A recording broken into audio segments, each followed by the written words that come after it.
Resign చేయాలి. Group 2 2000 పోస్టులు పెంచాలి. గ్రూప్ 3 3000 పోస్టులు పెంచాలి. డిఎస్సి పోస్ట్ పోన్ చేయాలి. మెగా డిఎస్సి 25,000 నోటిఫికేషన్ చేయాలి. వాళ్ళు 2 లక్షల ఉద్యోగాలు అన్నారు. మేము 2 లక్షల ఉద్యోగాలు అడగలేదు. 30,000 నేను మాట్లాడిన దాని ప్రకారంగా అవి 30,000 ఉద్యోగాలు కూడా లేవు.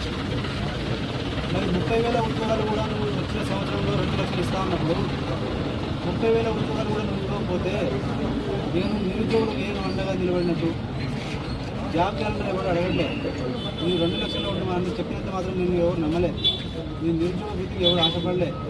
నీ రైతు బంధుకో లేదంటే రుణమాఫీకో ఎవరు ఆశపడలే. ఆ రోజున్న వాస్తవ పరిస్థితుల్లో రైతులు కూడా సంతోషంగా ఉన్నారు, పింఛన్దారులు కూడా సంతోషంగా ఉన్నారు. వాళ్ళందరూ కూడా ఓట్లేసి మళ్ళీ అదే ప్రభుత్వాన్ని గెలిపించుకోవాలని, టీఆర్ఎస్ ప్రభుత్వాన్ని గెలిపించుకోవాలని ఆలోచనలో ఉన్నారు. కానీ వీళ్ళ పిల్లల భవిష్యత్తు చూసి, మా ముఖాలను చూసి, మేము పోయి మా ముఖాన్ని చూసి మా కోసం ఓటేస్తే ప్రభుత్వం మాకు చేసింది ఏంటంటే ఈ ఆమరణ నిరాహార దీక్ష చేసే స్థాయికి తీసుకొచ్చారు. నేను 9 రోజులుగా ఓపిక పట్టిన, నరక యాత్ర చూసిన. రేపటి నుంచి ఒక్కొక్క గడియ ప్రభుత్వానికి మేము చేసే పోరాటం ఎట్లా ఉంటుందో నేను చేసి చూపిస్తాను.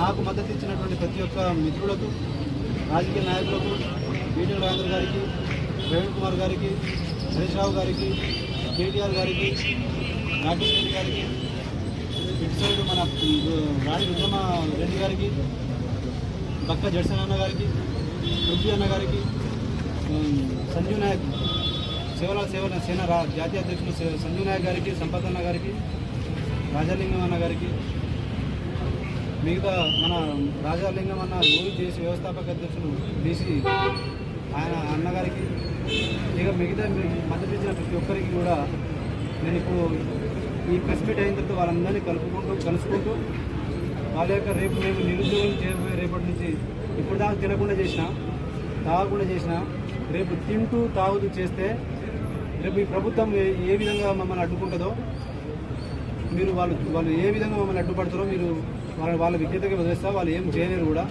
ప్రజాస్వామ్యంగా చేసినప్పుడు ఎవరిని నాకు హక్కు ఉంది. మీకు ఇంకో మరీ ముఖ్యమైన విషయం ఏంటంటే, నేను నా ఫోన్ లాక్కున్నాను. నా ఫోన్ లేదు, మాట్లాడడానికి ఫోన్ లేదు. నా ఫోన్ తీసుకోవడానికి మీకు ఏం రీజన్స్ ఉంది?